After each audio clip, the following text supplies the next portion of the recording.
Hello, sportsmen. And when I say sportsmen, it's implied that I mean sportswomen too. But we don't see nearly as many women outdoors as we do men. Until tonight, this program is dedicated to women hunters, deer and elk hunters to be exact. Some are new to hunting, some are experienced, but all of them are interesting. Stay tuned, sportsmen. I'm Fred Trost, and for the next half hour, we're going to hear the women's perspective on hunting.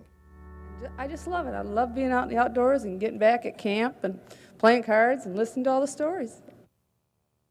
You got to admit, you don't look like a hunter. Okay. I mean, you have this job of going out to the public and disseminating information on townships and so on. Mm-hmm. And when I first met you and came to look at this videotape, I thought, whoa, you look look like a hunter. Now, and I can't really figure out what it is that you do. You look like a professional working woman. Well, thank you. That might be in the president's cabinet or something like that. I mean, seriously. Thanks very much. And you live out in the country. And yeah, we have 80 acres. And these are some of the racks that you've gotten. 4. 4 racks. Yes. This is your deer hunting history that's right here. Right. In 74. Before we talk about Evelyn's deer hunting history and talk more about women outdoors, you recently got this little, what is it, just a palm quarter. Right. Mm-hmm. And you took some videos. Out of my back door. Mm-hmm. Through the window? Or out yeah, the through the sliding glass doors in the yard. And you have in your yard, do you feed deer in your yard or what? No, we just have some trees, and they come up there and get the acorns. And usually, on schedule, you can tell they're going to be there, the does. And then this one day, there was a buck out there, so I grabbed the camera and took it out the window. This was earlier this year. Yeah, in August. In late August, and, mm-hmm. and they were doing a number of different behaviors, as I recall, on the tape.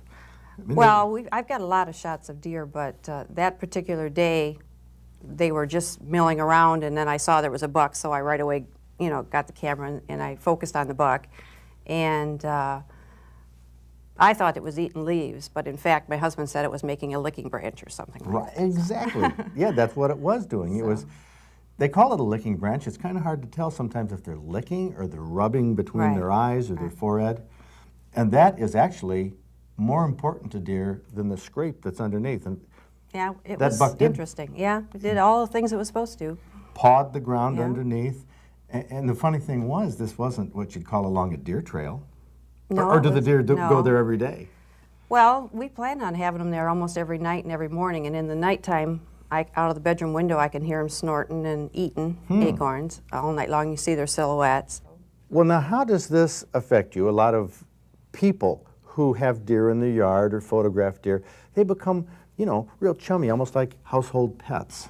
No, I don't. That's not how I looked at it. No, I looked at it as a part of the food chain. How did you get that attitude? Well, I don't know. Did you grow up on a farm? Yes, we eat 2 to 3 deer a year. That's for our family. And so if we don't get 2 deer, we don't eat as well. These are the bucks that you've taken. This was the first one that you took. 1974, right. Look at this. They razzed me quite a bit about this because only having 1 horn, but I figured there was horns, so I shot. And my brother gutted this one for me. Okay, well this ant was broken off. Yeah. Right there. When I shot it, it only had this. So it looks like I'd guess a car accident. And I was sitting in a blind without a cover on it, right out in the elements on that one. So, and I had a gun with just 1 bullet in it. That's all my husband would give me at that time. And then this one is 1987. He was kind of small, but he had horns, and it just took 1 bullet, and so I was in a blind with a cover on it. Yeah, right. Okay, and then the past 2 years, you've really done well. Yeah. This is the 8 It had a lot of points, but they were weird because of this whatever mite or something in it. Yeah, there are the bumps on the end. And once again, this tine here is broken off. Right. You must live in a rough neighborhood, at least for deer. So this was 1993. Right, and my husband gutted this one, and this was my 3rd one, and I gutted this one myself. Well, bravo. Now, did you want to?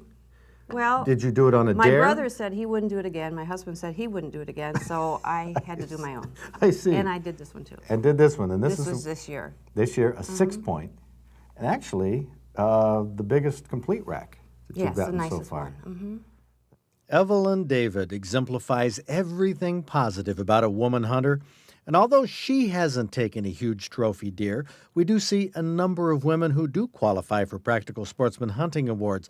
Let's start with Gail Pavlick from Columbus, who got a 7x6 bull elk with a rifle. My first question for Gail was, how did you get into elk hunting? Well, just by luck. My husband sent my name in for a better chance, and Are you a deer hunter? no, Are you a rabbit hunter? no, Are you a hunter? no, not really. So how did you get ready for this hunt? As children, we shot. My father was a hunter, and my uncles and stuff. So we shot as children. So when you got that notice in the mother mail that you were a winner, Yeah. what'd you think? Well, I was real surprised, and so I showed my husband when we got home, and he's like, "Now they're going to tell you whether you get a bull or a cow." I said, No, I think right here it says hunter's choice. He said, "Oh my God, you don't understand. You just don't understand, you know." So that's what we off to the Atlanta to get him. So they dropped me off in a field in a what do you call it, fire trail. And he said, when you go in there, you'll see the biggest one. He'll be on the left. And sure enough, there he was. There was like 15 cows and two other bulls. And he was the biggest, and he stayed right in the middle. And every step he took, they took. So I had to wait. All I kept thinking was $2,000, $1,500, you know, for each error you make. So I had to wait till I got a shot. And he crossed the fire trail and came by a tree where someone had cut like a Christmas tree or something and left the large stump, and he had to pass behind the stump, and I said, the next step he takes, he's mine. So I shot and he fell. So. Oh, very good. Was your husband with you during that time? No. Would you have preferred that he was? Sure, yeah, he would have had the camcorder. So, Okay. yeah. Congratulations, Gail you. Pavlick and her big 13-point elk. Super. When a husband talks his wife into entering the lottery drawing for an elk hunting permit, it's not unusual for a woman to win a permit when she hasn't hunted before. That's what happened to Adele Glannert from Johannesburg. She got a 6x6 bull during her first hunting experience ever. So what's a woman's perspective on elk hunting who's never hunted before? Well, it was a great experience. It made me see what the hunters really go through, because I didn't just put this one down. I had to track him, so it gave me a good idea of what they go through out there. Now, are you going to deer hunt next year? What's your hunting future? I don't know. Yeah, I'll probably deer hunt next year. I didn't deer hunt this year. Of course, I didn't have any room in the freezer, so. Mm-hmm. And you keep rubbing that into all your friends, huh? Well, not really. Well, good. So do you have a different perspective on hunting now? Yeah, definitely. What was it before? That they go out there and have a lot of fun. It's really easy, and it's not really. Oh, it's hardly any fun at all. No. Well, I'm glad that you got that point. You ought to come to our camp. We'll show you some good times. Okay. Okay? In fact, a lot of people will. Well, good. Congratulations. From a first-time woman hunter to one who has a few years under her belt, Judy Weiland from Gregory got an 11-point buck. You were hunting with your husband? Yes, he was in his blind, and he built my blind, and he was real proud of it. And it was 4:20 in the afternoon, and he was, I spotted him about 40 yards away behind me. He didn't make a sound. I just seen him moving a little bit. I didn't know if it was a buck or a doe. I was just getting ready to shoot. I had a doe permit, and I wanted to get a deer. And he walked up, and he was 20 yards away, never looked at me, never made a sound. And one shot, he went down. What's your hunting background? I started hunting about 2-3 years ago when I was dating my husband, because he hunts all the time. And if I wanted to see him, that's what I had to do. And go rabbit hunting, squirrel hunting, duck hunting, everything. So you're kind of into it? Yeah. You like wild game to eat? Yeah. Oh, yeah. That's how we eat. So I was real proud to get this, because I was putting my deer on the table. Well, that's so great. It was a lot of fun. Julie, that's super. An 11-point with a 16-inch spread. Thank you. Way to go. Doreen Bacchus. Bacchus. Okay, and you're from? Ithaca. From Ithaca. You drew an elk permit this year, and was it your idea? No. Whose idea was it? It was my husband's. He's on the other end there? Yeah. And he didn't get an elk permit. No. Do you hunt? Yes. Oh, so you're a deer hunter and also you were, Sure. oh, okay. I Well, was- I mean, sure. I was ready to go. Okay, and you said to me before that we should encourage more women to Yes, most definitely. It's a fun sport, getting out there in the middle of the woods and watching things like this walk by. Have you been successful deer hunting? My first year I got a 5-point, and then this last year I got a 5-point. A real bad-looking 5-point. But you've been hunting 2 years? No, I've been bow hunting since '86 and gun hunting since '91. What do you like better? Elk. Elk hunting? Well, that's what you do have here. This is huge. Where's this going to go? This is going in our parlor on an outside wall, so we have studs to hang it on. Now, does your husband have other little small deer antlers that he's going to put around it to kind of, does he? Yeah, something like that. That'll be cute. Well, very good, Doreen. I hope that you do encourage more women to get into hunting because it is a lot of fun. Yeah. Congratulations Thank you. on that.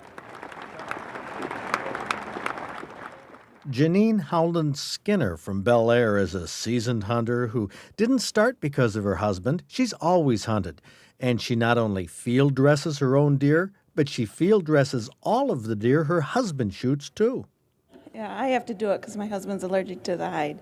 So I have to do all the... And you believe that?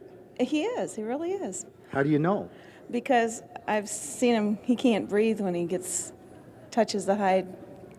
You just gave hundreds of hunters out there a new idea. Yeah, but they got to... No, they really got to look really bad if they... His eyes get red and they close right up and he can't breathe. He can't be from getting near a deer hide? Yeah, he is allergic to the deer hide. So I have to do all But he deer hunts. Now I got him into deer hunting, yeah. I just take care of the other stuff. He can shoot them, and I shot this one, though. So he is allergic to it. Yeah. Now, how did you get into hunting then? I've been hunting since I was a teenager. Okay. Yeah. Big hunting family? A lot of brothers or what? I have one brother. I just love to hunt. Why? I don't know. I mean, what is it about it? Is it like, are you out there for a big buck or? No, just to get a deer, but this year it was a big one. Yeah, that's great. You've got an 8-pointer with an 18 and 5/8 inch spread with your Browning 25-06. 25-06. Yeah. Sound like you could do some seminars on this. I don't know. I bet you could. Yeah. Well, congratulations, Thank you. Janine. What a great story. And concluding the stories from our Hunting Awards banquet last year, Mary West from Monroe tells a tale that has a lesson in it for all hunters about being prepared. And when I got up there that day, couldn't make up my mind, what I was going to shoot. I have a hard time shooting a pump, so we decided, well, let's try the single shot this year. And that's what we did. Went out there opening morning, and just sitting around and watching the blue jays and the geese fly over and just enjoying the beauty of it all out there and not hearing any shots and sitting there with the gun in my lap, and it was no shell. What do you mean, no shell? I didn't load the gun. And I looked out of the corner of my eye, and on the ridge, on the right of me, here was this big buck coming. I thought, oh no. So I just sat there and left him go right on by me. And when he went by me, I stuck my hand in my pocket, and I pulled out a piece of candy. Don't tell me you killed this deer with a piece of candy. And I was just so quiet about it. I just put my hand in the next pocket, brought out the shell, slipped it in there, and I stood up and I shut the chamber, closed it, and when I did, he heard it. And he looked at me, and when he looked, I knew if I wouldn't have fired then, I would have lost him, and I thought, no way. And I fired it, and I shot him in the back, and he went down, and I thought, wow, after all these years, this is really great. And then I yelled for my friend, Sandy. I said, Sandy, because it went down. I thought, oh, I got to get some help and get this deer out of here now. and the deer started to raise up on me. And I thought, oh no, he's not getting away. Boy, I just flipped that shell back out of that chamber, and I grabbed another one, put it right in there, and I went right after him, and that was it. Now, how many deer have you taken? This is my first one. Your first deer, and how many years of hunting? Over 20. I started out bow hunting. And then the kids started coming along. Mom got left home. And then I went ahead and I just started going back at it. And I just love it. I love being out in the outdoors and getting back at camp and playing cards and listening to all the stories. I listened to a lot of stories and never thought I'd tell my own. And you got a great one to tell now. Yeah, I borrowed the gun, and when I shot their best deer on camp, because when we picked it up and we looked at it, she said, oh, those guys are going to kill you. They've been after this deer all season. Well, that's a 13-pointer with an 18 3/8-inch spread. Mary, good story. Tell that at deer camp for many years to come.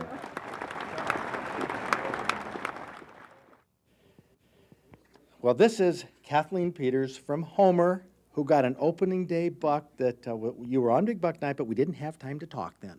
Right. And we couldn't make exceptions just because you're a woman. What do you think about that? Should I have done that? Should I have included women in Big Buck Night just because they were women? Oh, yes. Oh, yeah, I knew you'd say that, but I wasn't going to do it, so I created a special Big Buck Night here for women. And now you can tell me the story behind this buck. I got this buck on opening morning. I had sat for 4 hours hunting, didn't see anything, was on my way back to the house to eat.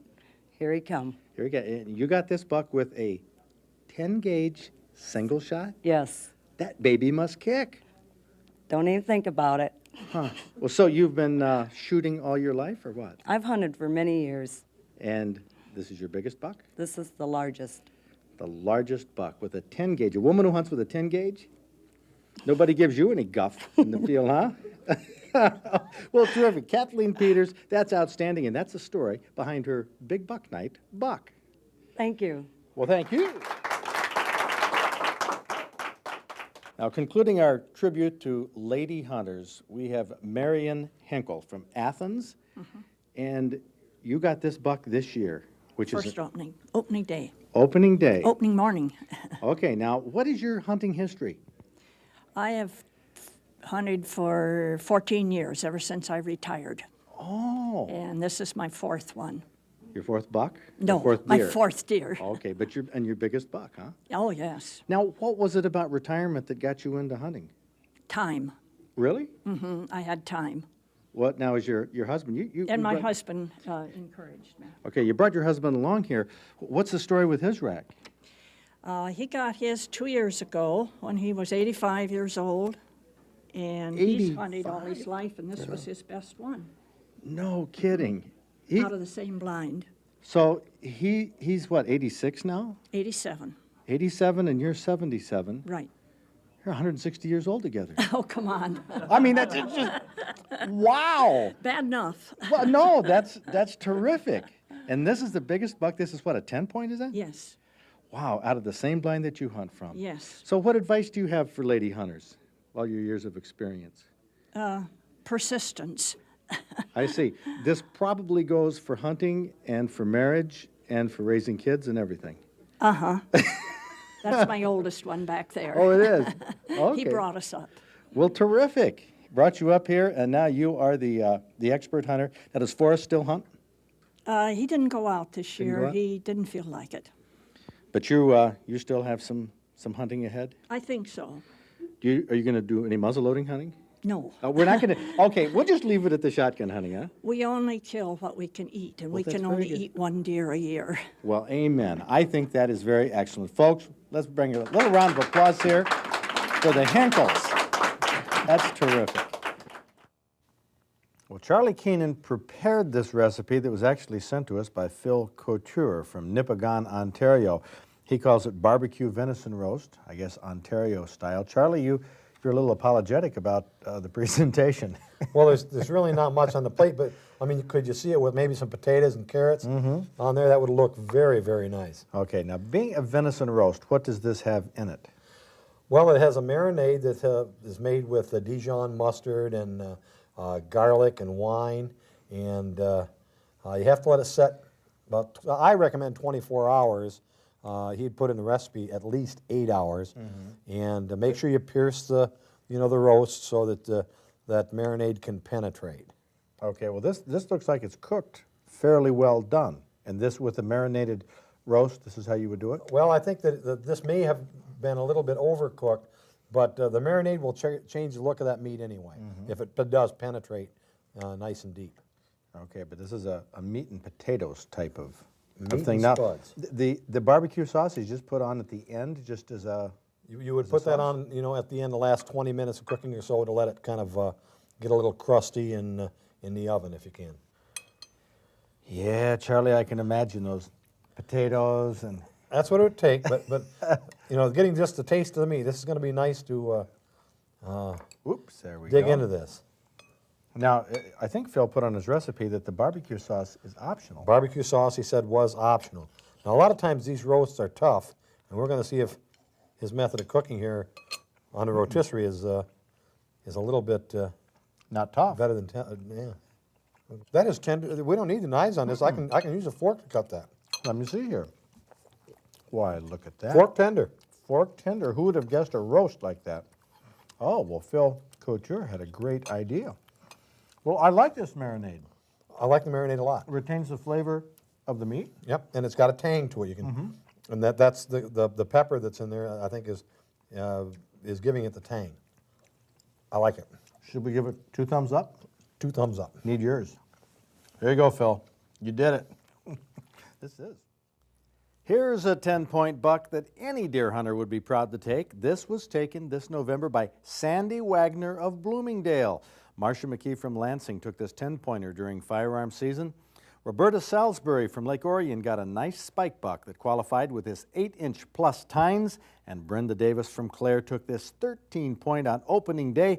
Those are just a few more women hunters who took trophies. Hey, I thought this was an interesting program. I hope it encourages a lot more women to get outdoors because it's not just a man's world. It's a great place to be for everybody. See you next week.